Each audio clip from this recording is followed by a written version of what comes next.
This is the Tan Talk Radio Network.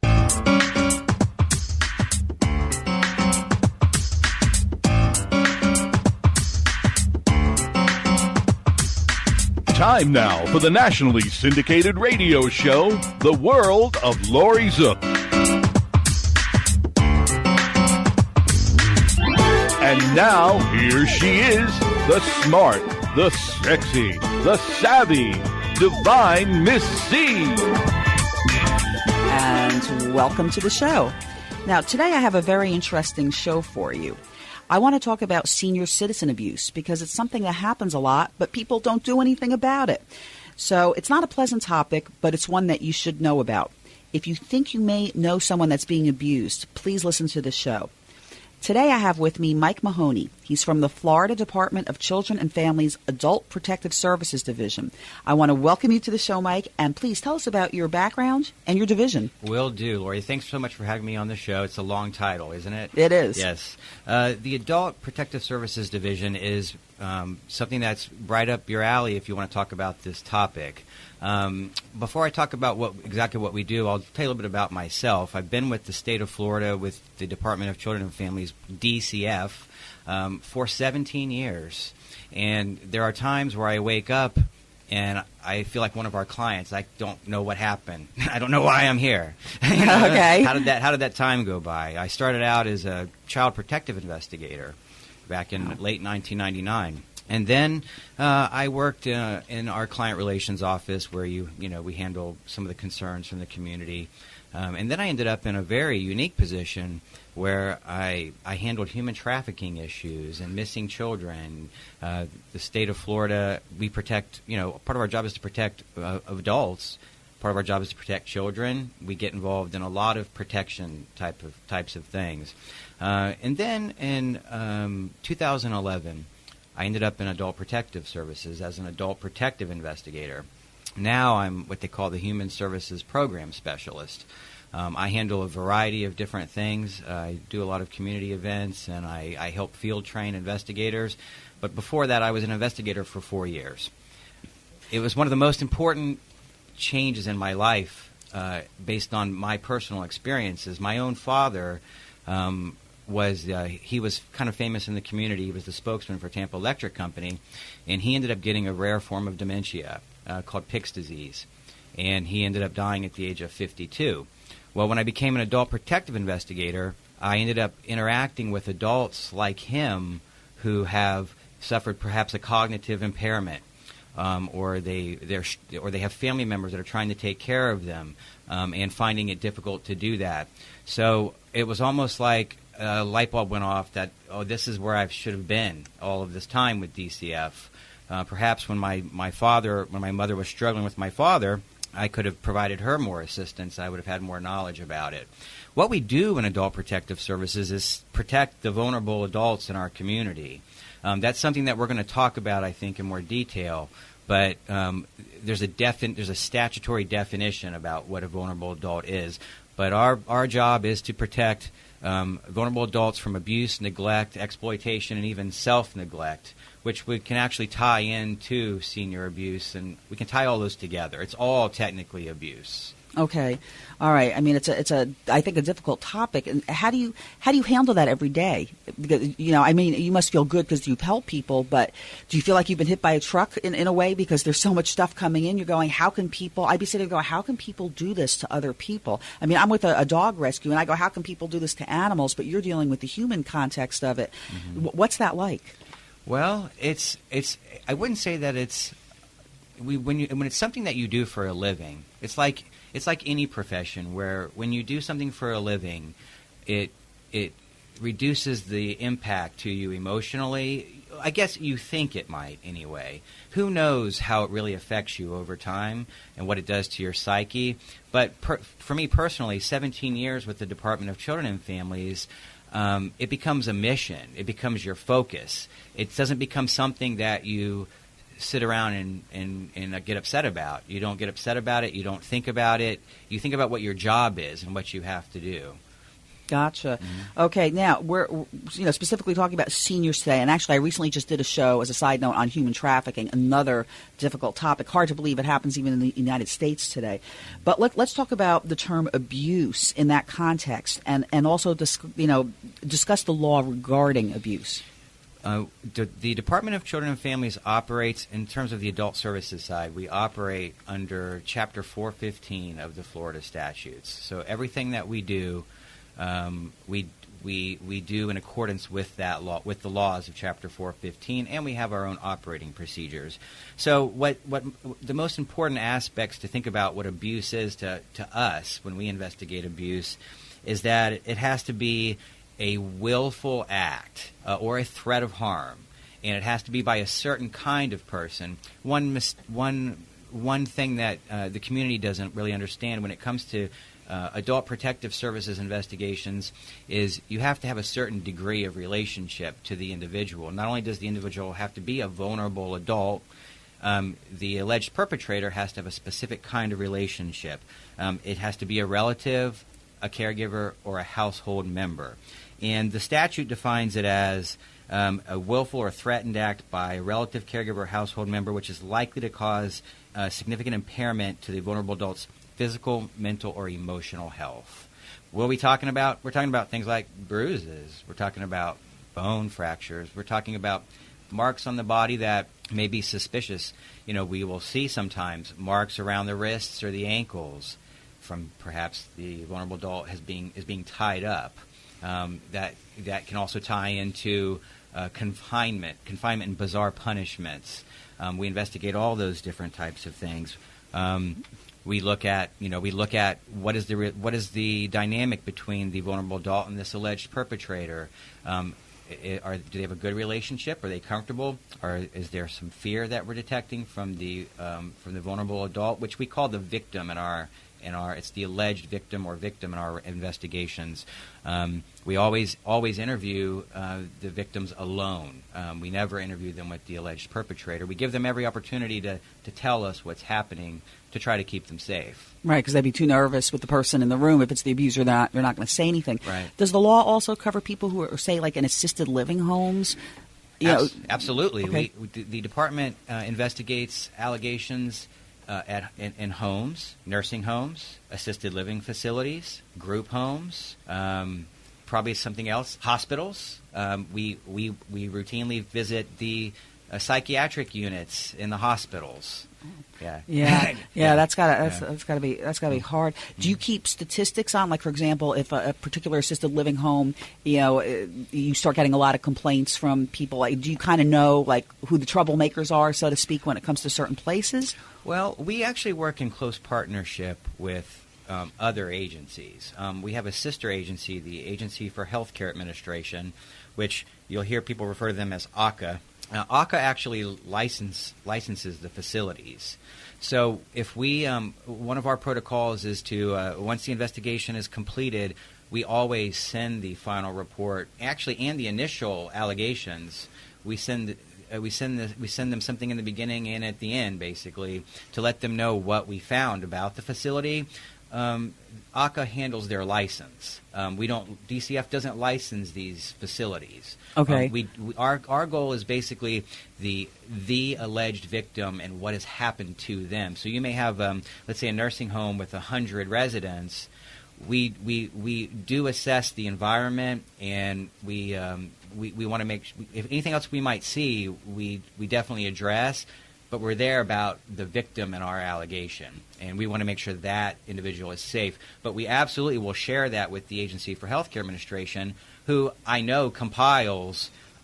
They keep track of how many times they get reports on facilities from us. They'll do their own independent investigation. In fact, if they have concerns about our investigation, they'll go do their own investigation, and they hold the license, and they can find that facility. They can They can make them. They can give them a certain amount of time to make changes, and then follow up to make sure they do them. They can close it. Yeah. I mean, I'm thinking back years ago. I remember watching some TV show about senior abuse in assisted living homes, where family members would hide a hidden camera, and they would actually be able to show, that the person who worked there might be kicking the other person, or doing something that was abusive to them, and if they hadn't put the camera there, well, you wouldn't know anything about it.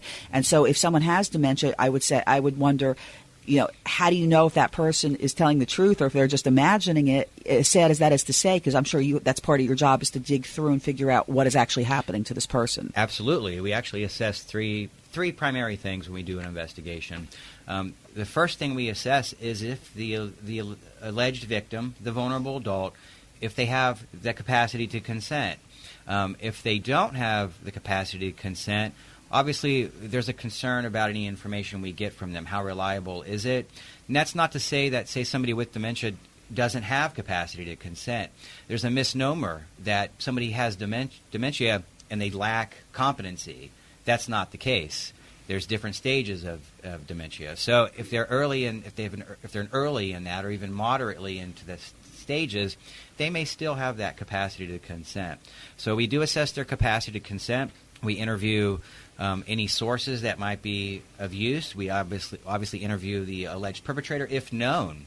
Often in facilities, we may not know what happened to the individual. It might have been an accident. We're talking about some fragile people, and they get bruises for different reasons, and they can even get they can even fracture a bone just from rolling in bed. Osteoporosis, right? Yeah. Right. We still investigate it to determine if something did happen, and we assess. Besides capacity to consent, we assess the risk to the individual. Do they appear to be at risk? Do they appear to have all their needs met? Are they safe? Especially if they are in a facility. Generally, if you're in a facility, we consider you to be pretty safe. Not so much at home. If you have a caregiver at home taking care of you, it's not as easy we don't feel as sure that you're probably safe. We have to really dig to make sure. Aside from risk and capacity, we do gather evidence. We write a final report. That final report, as I said, goes to different places. We may share it with law enforcement, with the state attorney's office, with the Agency for Healthcare Administration, with the Department of Health. With the Office of the Attorney General. There's various entities we share those reports with. Okay, gotcha. Now let's talk about statistics. Can you give me some statistics Absolutely. regarding abuse? Absolutely. I pulled some, actually, because I'm getting older. I can't remember. But I do have some great statistics for you. Let's talk a little bit about perpetrators in terms of who are the perpetrators in these cases. Interesting to know that, and as we said, we investigate in-home and institutional.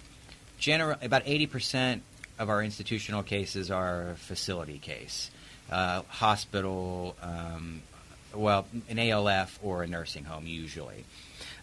In-home cases, 33.7 in the last fiscal year, 33.75% of the alleged perpetrators where we did find that abuse or neglect occurred, that was a son or a daughter. That's sad. Yes. That's a sad statistic. Yes, Oh my gosh. I hate to tell you that one. Yeah. Now something to keep in mind. This is an interesting statistic. When we talk about the most common things we investigate, we're going to talk about physical injury, which is abuse. That could be bruises. It's a physical injury catch-all category, or inadequate supervision, which is neglect. We will often investigate an allegation of inadequate supervision where a caregiver is not providing adequate overall care to the individual. Perhaps they're not giving them food. They're not keeping them from getting hurt. They're letting them wander.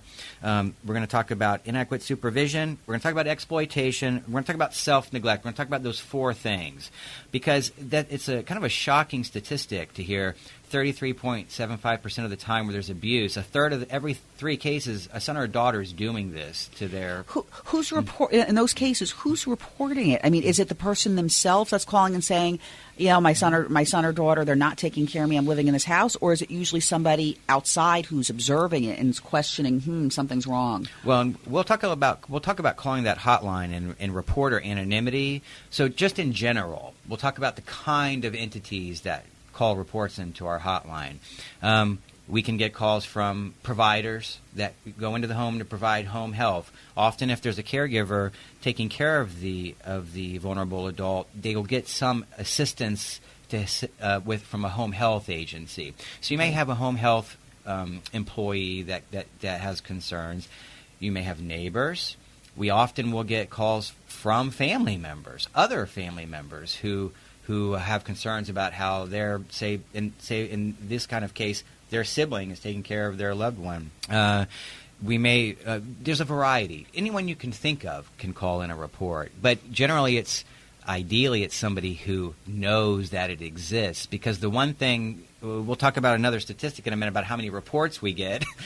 We don't necessarily. We want you to have a belief that it's happening, a credible belief that it's happening. As far as those four that I talked about, inadequate supervision in the last fiscal year, there were 17,213 reports about inadequate supervision in Florida.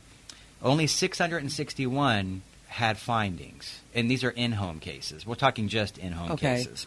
661 had findings, which is a little bit less than 4%. Okay, exploitation, there were 11,278 with only 888 that had findings, 8%.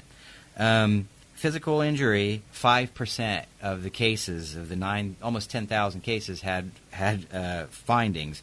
Self-neglect, the most reports we get are self-neglect. We had 18,763 reports of self-neglect. Self-neglect is about a third of the reports we get. And we can get any number, we can get about 20 different kinds of allegations that are broken down. Self-neglect is a third of all of them. That's a lot. 21% of our self-neglect cases were verified for self-neglect, meaning, yes, the individual is neglecting themselves. Yes. Well, is it mostly because they're older and they just can't take care of themselves? Because that's a big issue in this country with seniors is, where do you go? You're living on probably very limited Social Security, income. Where do you go to? Because you can't really afford, unless you're living with family members, how are you affording to live? And I think that's part of the problem. Sure it is. It's actually amazing how many vulnerable adults we come into contact with that are on a fixed income and on an amount of money that you can't imagine how they make it, but they do. And there are a lot of community programs, depending on where you live. Right. With my position, I work in Pinellas and Pasco County in Florida. It's Circuit 6, and there are vast differences between those two counties on what's available. Maybe in Pinellas County, there's more access to, say, food pantries if you need that kind of help. The transportation system is better in Pinellas County. Right, but Pasco's more rural, so you've got things spread out, and there's not as many people, not as much stuff. So somebody might be at higher risk in Pasco County. They may have a higher risk of neglecting themselves. And the reason I wanted to point out that statistic is because we would rather have a family member, a caregiver, helping them. We would rather have them in the house helping them. Roughly less than 5% of the time they may hurt that individual in some fashion. They may abuse or neglect or exploit them. But 1 out of every 5 of these vulnerable adults living on their own is going to neglect themselves. But I know situations a lot of times where the senior citizen, the senior adult, doesn't want to feel like they're being a burden to their family, and that may kind of relate to that. They don't want to feel like, hey, I'm making them do all this, and I'm supposed to be taking care of them instead of them taking care of me. So some of it's got to be psychological too. Sure, and I could touch on just on our other a little bit more statistics. Sure. So last fiscal year, in Florida, Adult Protective Services handled 52,858 reports. I hope you have a lot of people where you're working, because that's a lot of complaints. Well, we're hiring right now in Pinellas County. So we do in-home versus institutional. I want to make sure I mentioned that. An interesting statistic, actually. So we had 52,000 in the last fiscal year. In 1994, 22,000. 30,000 difference. In fact, 10 years ago, we had only 43,000 reports. We've increased by 10,000 in 10 years.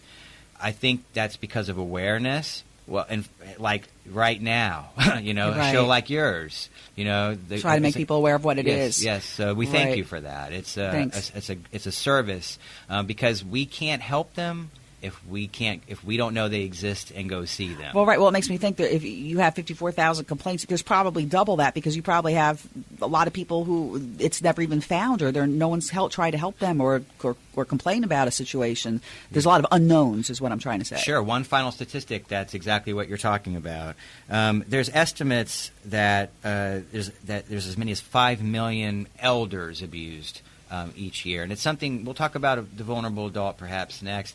That's somebody that's 18 or older, that not necessarily an elder. An elder can be defined by, generally we think about that as a 60-year-old, but different communities look at elder differently. Okay. But out of that 5 million, it's estimated that only 1 in 14, 7% are reported. That's nationwide. So 14%. That's not very good. No, that's actually pretty bad. Yeah. So, I mean, if you're listening to the show and you know somebody at the end, we're going to give out some contact information so that you can help them. Now, talk to me about what is your quality assurance purpose and model? That is a good question. It's unbelievable, actually. The investigation begins with our hotline accepting the report or not accepting the report, and it's filtered down to an investigator. It's filtered down to the local office and assigned to an investigator who responds, who by statutory requirement must locate and interview and assess that victim within 24 hours. We actually have a higher level response time, 3 hours. We refer to those as immediate responses. If the reporter feels like the vulnerable adult is in immediate danger, their investigator will respond within 3 hours, and our hotline may actually transfer that caller to law enforcement as well, so law enforcement can respond. Once the investigator has begun their investigation, they must submit a preliminary assessment of the situation within 6 days. In our area, the expectation is that you do that within 4 days, so that it can be reviewed by your supervisor. So there is a supervisor review on every investigation within approximately 6 days. Once the supervisor will direct the investigator to do certain tasks to complete the investigation, and then the investigator will submit it for a final review. There's always a final review by the supervisor for every investigation.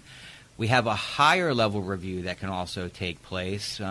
That's often by an administrator. So you have an investigator assessment. You have always a supervisor level review. Then you may have a second higher level review. Then we have a standardized quality assurance team that works out of our regional offices that reviews completed investigations for policy and procedure. The very last question on their assessment is, did the vulnerable adult situation stabilize or improve? If they didn't, we didn't do our job. I can throw out another statistic for you, actually. It's about, in the last fiscal year, we measure re-abuse after a verified abuse investigation, and the re-abuse is at 1.5%. So 1 to 2 out of every 100 may be re-abused. That might happen because the situation might not have been one where we would have found. We'll talk about our philosophical approach to how we handle investigations, because again, we want family members taking care of their loved ones. That's what we want. We know that if they're on their own and they have capacity to consent, we can't make them go to a facility. We can't make them do anything. Right, It's right. America. My first case that I ever took was a gentleman who was living in a tent in the woods. Oh, my gosh. Yeah, and I remember calling my supervisor. This was back in 2011. And I said, well, what do I do? And he's like, does he have food? And I said, yes, he has food. Is he warm? Yeah, he's got a fire, Right. He's living in the woods. What can I do about it? Nothing. He's as sharp as we are.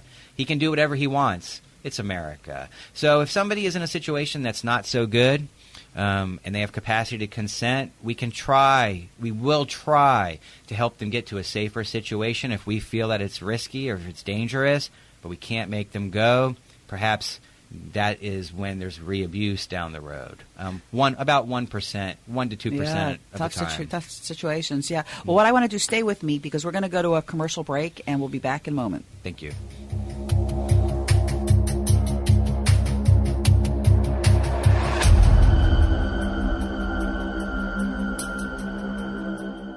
Consumers, do you have bad credit? Can't purchase a house or car? Paying too much in interest on your credit cards and loans? Scammed by credit repair companies? There is hope.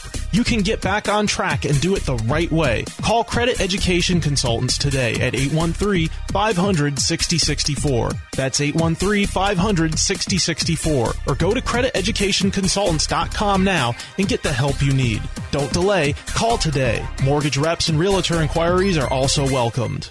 Central Payment, your number one credit card merchant service provider in the industry. Providing e-commerce solutions, POS systems, standalone terminals, mobile apps, and much more. Call Central Payments James Carner at 813-777-4332. Looking for the lowest rates in the industry and number one customer service?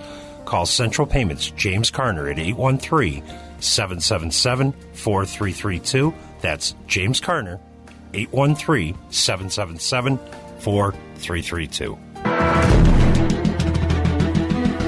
And we're back on the world of Laurie Zoock. If you've been listening, we've been talking about senior abuse. And I'm here with Mike Mahoney. He's from the Florida Department of Children and Families Adult Protective Services Division. And Mike, let's talk a little bit more. You talked earlier about vulnerable adults in the description. Talk about that a little bit. Who's a vulnerable adult? Right. A vulnerable adult is somebody who, it used to be that it related to age along with numerous other things. But years ago, I'm guessing it was probably within the last 10 years, age no longer mattered. You can be 100 and not be a vulnerable adult. In fact, I had several cases with somebody I had one that was 100 and two that were 101 that they weren't vulnerable adults. Okay. But a vulnerable adult can be 18. The actual definition is an individual that's 18 years or older that suffers from an impairment that makes they are not able to do some aspect of their daily living activities. It might be that they can't pay their bills. They can't walk without a walker or a cane. They may not be able to manage their medication properly. Somebody living at home who, say, uses a cane is a vulnerable adult. So it doesn't have to be a senior citizen. It could be anyone 18 or over for adult protective services. Okay. Right. And there are certain qualifying medical impairments. Someone with cerebral palsy is a vulnerable adult, per se. Does your division help them get the help they need if they don't know how to get it? Absolutely. We have investigators that investigate the allegations through our hotline, but we also have our own team of services counselors. They can do a variety of different things. Well, the investigator themselves can refer the vulnerable adult to different programs in the community. One common one that I often refer to is Meals on Wheels. If they have trouble preparing meals but no trouble feeding themselves, it might be that they just need the microwave, and that's something that we can always do. We do have this team of service counselors that can do something we call short-term case management. If, let's say, the vulnerable adult just needs a few fixes and they'll be on their way, maybe they need to establish a representative payee because they just don't pay their bills for whatever reason. Or they know they're not good with money, Right. That's something I know you're familiar with. Yeah. And they need a rep payee, and our investigator might help them get that, or our services counselor might do that. Then we have a higher level of service interventions called protective services. That is a formal following of the vulnerable adult over time. Short-term case management might take a week to a month. Protective services might last years, where we help that individual to make sure they're safe and they're getting all their needs met, maybe to connect them with other service providers, and help them find a facility if that's what they're interested in. We consider we really spend most of our time, as we should, on high-risk situations. A certain percentage of our cases are high risk. The others, low to moderate risk situations where we can kind of manage the situation and let them get back to their life. Because that's why capacity to consent exists. It's so people have rights. They can do what they want. If they don't want our help, we're not going to make them take it. We're going to offer it. But we have high-risk situations at times where immediate intervention is needed. Well, there's a lot of partnering happening in Florida when it comes to seniors and vulnerable adults in general. We can refer a high-risk situation to the Department of Elder Affairs, a sister agency, who, with us working together, we can get services to that individual immediately, the same day. If they can't bathe, if they can't make any food, if they can barely get out of bed, and we deem it a high-risk situation, must be a high-risk situation based on our tools that we use, we can get services to them right away. And our goal is never – there is a misconception, I think, especially among our target group, that we want to take them out of their homes. We do not want to take them out of their homes. They want to leave their homes. That's the problem. Yeah. They don't want to leave. Right. And we're not going to make them leave unless they lack capacity. If an individual lacks capacity and they're at high risk and they don't have supports necessary to be safe, we will contact law enforcement, who will jointly make a decision to remove the individual and put them in a safe environment, and then we'll go to court and have the court support that. Or we may not be sure if that's the right thing to do, and we may go to court and petition the court to allow us to move that individual to a safe environment. This is the exception. Okay. This is not the rule, right? Okay. How do you determine the mental capacity? Well, the investigator will ask the then that leads me to a funny story, actually. The investigator will ask a series of questions to determine if the alleged victim that we're there to see, if they have, if they're aware of time and what year it is. Yeah. Do you know how old you are? What year is it? Do you know where you are? You know, and hopefully they know they're at home, you know, or wherever they might be. Do you know who you are? Do you have children? What are their names? Who's your doctor? Then we'll ask higher level questions to determine if they're aware of their resources. Do they understand that they have an income coming in? How do you pay your bills? Do you know what your limitations are? Do you what you're looking for is them to say, "Yep, I have high blood pressure and diabetes," and you know they'll rattle on the things. Right. So right. Can they make? Do they understand their resources, their limitations, their consequences? So this is not always easy to do. And I'll give you an example. So when I was an investigator, unfortunately, we have to be on call. And 24 hours a day kind of thing? Yes, 24/7. Oh, my gosh. Yes. Okay. Yeah, nobody closes ever in adult services. Yeah. There's no one to take it. Yeah. Yep. And I ended up getting a call, an immediate at it was 2 in the morning. Yeah, that Sorry, I'm makes you choke. joking. Yes. Yeah, yeah. And the police actually were on scene, and they called us in that situation.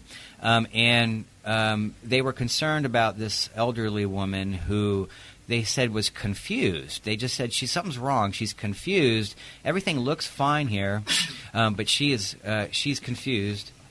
And but when I called them, because I didn't really want to get out of my pajamas and go see her, I called them to say, do I need to come right this minute?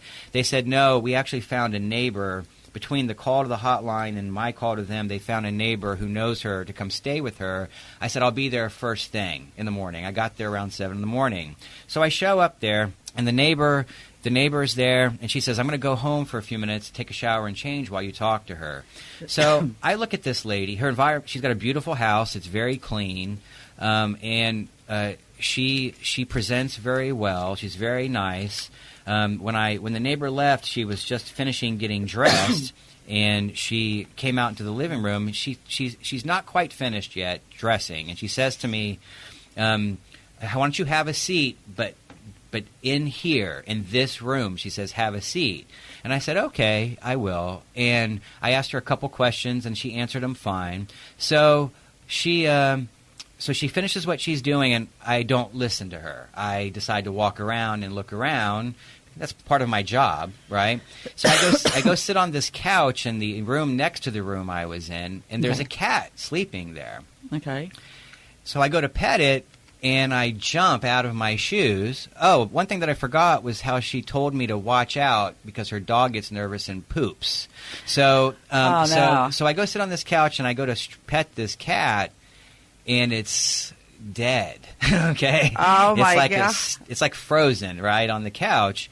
So I'm like, I wonder if she had it like taxidermied. Maybe that's why.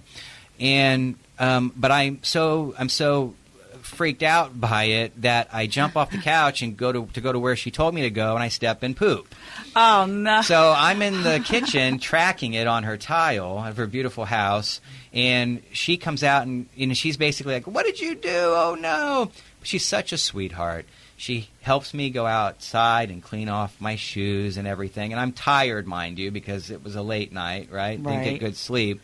And we get it all taken care of, and she's so nice, and I ask her all of these questions, and I pick up a little bit of a memory impairment, and I'm getting ready to go, and I notice we walk, and I look at that cat, and I go, "I'm so sorry about your cat." And she goes, "What do you mean?" And I said, "Well, I know your cat died." She goes, "My cat died?" And she says, "When?" And she runs over to it, and she goes, "No!" And she's freaking out about her cat. Oh no! That must have been there for, I don't know how long it takes. A long time. She just thought the cat was sleeping for months. Yes. And I said, "Oh, she does have a memory impairment here, Right, She had capacity, but she had a severe memory impairment. Not severe. I'd say she had a moderate memory impairment, but she was better in the afternoon.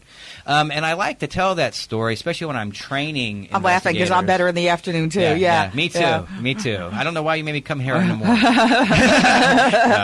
I'm so happy to be here. And she, but we, what I ended up doing is I ended up just setting up a network of people to help her, and said, call the hotline if you start to have concerns that she is not having every need there was met. She just had trouble with... It's like selective memory loss of certain things. Yeah. She just thought the cat was sleeping every time it was on the couch and didn't realize it had actually... Yeah. Well, maybe the day before, and maybe by that afternoon it would have been... there's sundowners that we have to pay attention to. That's a term in the industry.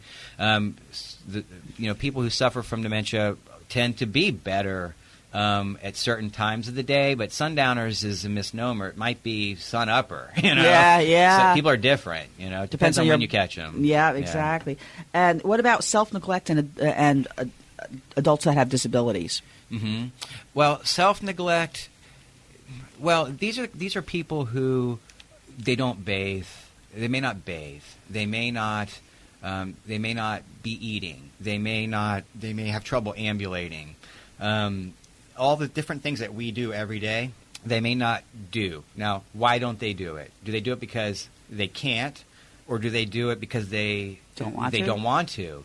A lot of times they don't want to, it's not self-neglect to drink all day if that's what you want to do.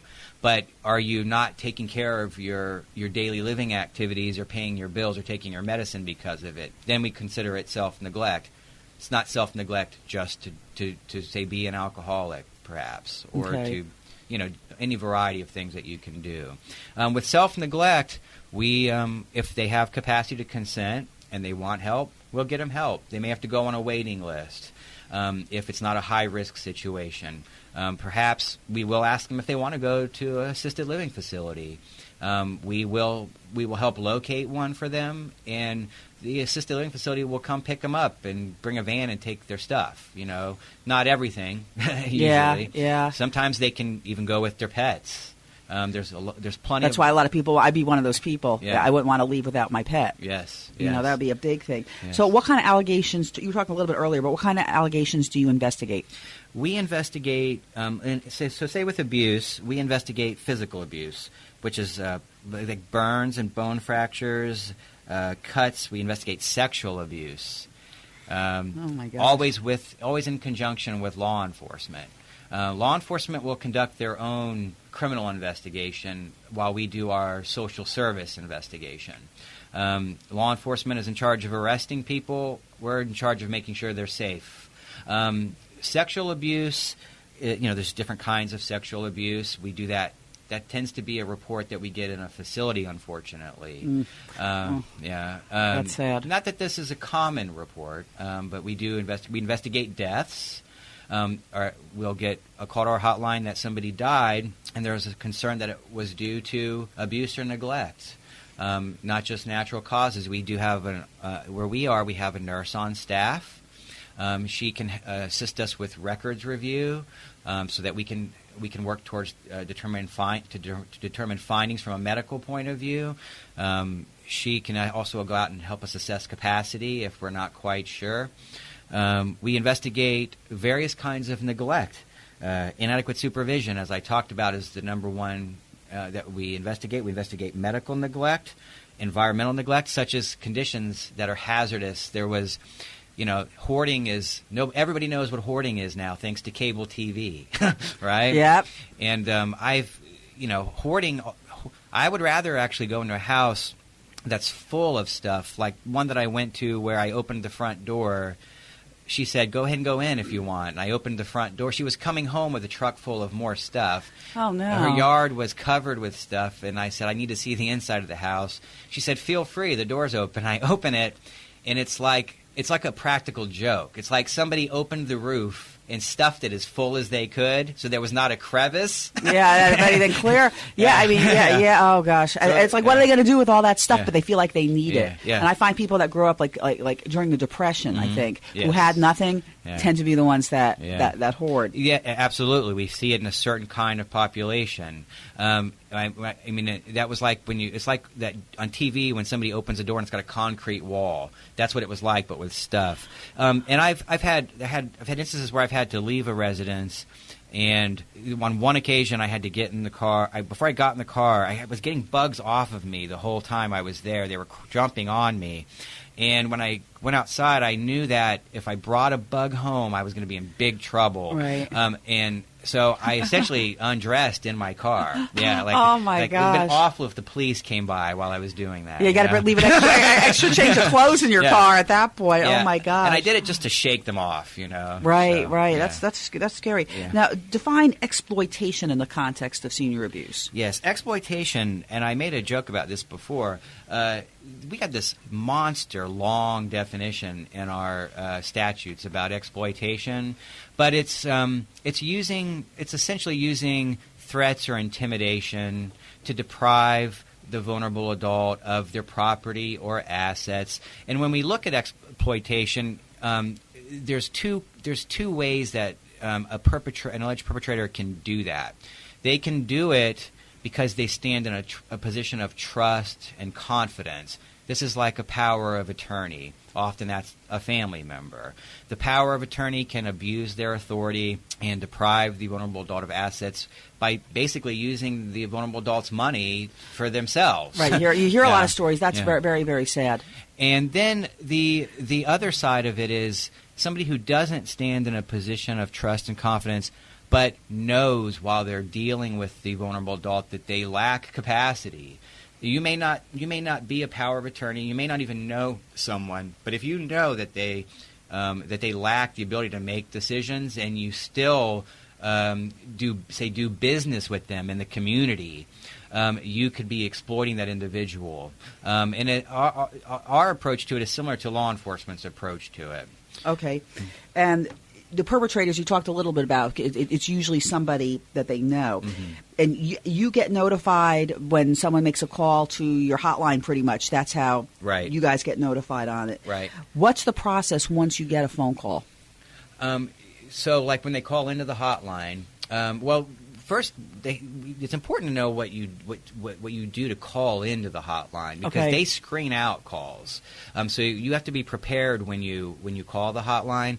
You should and know that your identity is confidential by law. Investigators will not release reporter information while they're doing an investigation or even after. So you have anonymity. But you need to prepare to provide the hotline with the names of all the subjects involved, what's wrong with that vulnerable adult, that they're a vulnerable adult, what's their impairment, where to find them. It's actually really important to note to discuss what dangers there might be to the investigators. Investigators have been hurt responding to houses where there's actually one last quick story for you. There was an investigation about 5 years ago where the investigator got a report that this gentleman, he didn't have his medication. He didn't have his diabetic medication, his insulin. It was kind of a run-of-the-mill case. The investigator shows up and to try to assist him in getting his medication, calls the doctor right on the spot. And this gentleman he's just a little bit off. After they do a discussion, she says to him, "Look, I'm worried about you're not getting your meds. Maybe you should go to the hospital." And he had just gotten out of the hospital, and he was wishy-washy about going to the hospital. And he finally says, "Go ahead and call the ambulance, and I'll go ahead and go to the hospital." And he goes to his bedroom, and just as EMS shows up, he shoots himself in his bedroom. Because he's not going to leave the house. Right. Yes. Well, and there's a lot of problems with this, but one of them is nobody mentioned that he has guns. Oh, right, right. Yeah. And so when you call the hotline, talk about what dangers there are. Are there guns? Are there dogs? Is there somebody in the house that has violent criminal history? That type of thing. Once the hotline dispatches it out, an investigator will respond within 24 hours. Unless the report is screened out, the investigator will call the reporter to let them know, "Hey, we got your report. Let's go over these allegations again. Make sure we understand what you're saying, and then the investigation will go from there." Okay, now we only have a few minutes before we wrap up, so I want to mention that you have different types of service programs, and I'm going to have you give your website at the end of the show because I've looked through it and I know it lists all those programs. And obviously, you guys you take action depending upon what's happening in that case. What happens if the police are involved? If it's a criminal action, like do you get follow-up from them on if there's a criminal action? Yes, well, actually. We may keep our case. Our investigations have to be completed within 60 days. But we may keep it open longer if the police have an ongoing criminal investigation, because we do work together with them. But our investigation is essentially complete once we have the victim safe and we're able to determine what the findings are. The police may investigate their companion case for years. They might do that. They will arrest if necessary. They will refer it to the state attorney's office for prosecution. They, like any other law enforcement investigation, they will arrest subjects in our cases and send them for prosecution. That's good. It's sad that any of that even has to happen, that any of this, that you even I hate to say it, but it's sad that you even have to have a job in doing this because people just don't do the right thing. Just tell me quickly, what are the 6 principles? Yes, there's a kind of a philosophy locally in our office, and some of these are common to social services, but there's 6 philosophies that we go by. One is the client's right to self-determination. We want the vulnerable adult to choose what they want to do. We like to give them options if they have capacity to consent. What would you like to do? If that's what you want to do, we'll help you do it. We're not going to make you do it. The use of the least restrictive alternative treatment, meaning we're not going to rush and put them in an assisted living facility if they really can get by with some in-home supports. We like people to remain in their home if they can do that safely. We want to keep families together. We want to use community-based services whenever we can, rather than it's cheaper, Right. Budgets are tight nowadays, We want to avoid blaming the vulnerable adults anytime something might happen to them. Senior abuse, it's not your fault if you're abused. We may try to get them to understand that they have the power to make changes in their life, and we encourage them to do that, but we never blame them. And finally, inadequate or inappropriate intervention may be worse than none at all. Sometimes the best thing to do is leave them alone. That's might be the best thing to do. You can make a situation worse if you force the issue and you force one of the vulnerable adults and seniors in our community to do something. Well, I'm thinking, as you become older, I think a lot of it is depression. I mean, especially if they don't have any family member. I sit here and go, wow, by the time I'm old, my family pretty much will be gone, and who will I have? And that's when people, I think, go into that depression. They don't want to leave their house because they feel like they're attached to it, and they know everything, and they're familiar with everything. When you have to leave the house, they just don't want to do it. So I guess I can kind of understand a lot of what you're talking about. Any other quick stories you want to share with me? There was, yes, one of, these are people. That's something we can't forget about. These are people. Right. And, we do have investigators have a very busy, tough job. And there's 50,000 cases that come in right now a year. But what we can never forget, and what nobody in the community should ever forget, is that these are human beings. And I was reminded of that when I was an investigator. It was one of those. It was another one of these older people. I get a report that this gentleman is at a nursing home and his daughter is exploiting him, and it's the nursing home's aware of this because his bill's not being paid. Right. And she's supposed to be paying his bill, and he's $10,000 in arrears after a few months of his bill not being paid. So I go to see him, and he was 100 years old that day. Oh my gosh! That was his 100th-year-old birthday, and he was a black man, and he was also blind. And I was one of those investigators who wanted to keep my caseload managed and low. I wanted to save time to help the ones that really needed it the most. And I had a policy that I had to be in and out in a certain amount of time. And I stayed for 2.5 hours and talked to this man. Wow. Because he had the most interesting life that I'd ever heard, really, And I've met a lot of people in 17 years with DCF. Yeah, it's a shame that a lot of these people don't write books because they're walking history books. Yeah. Well, Mike Mahoney, I want to thank you very much for helping me. How can people get a hold of you or your organization? Well, if you want to call the Florida Abuse Hotline, you can call 1-800-96-ABUSE. That's the easy way to remember it. That's 1-800-962-2873.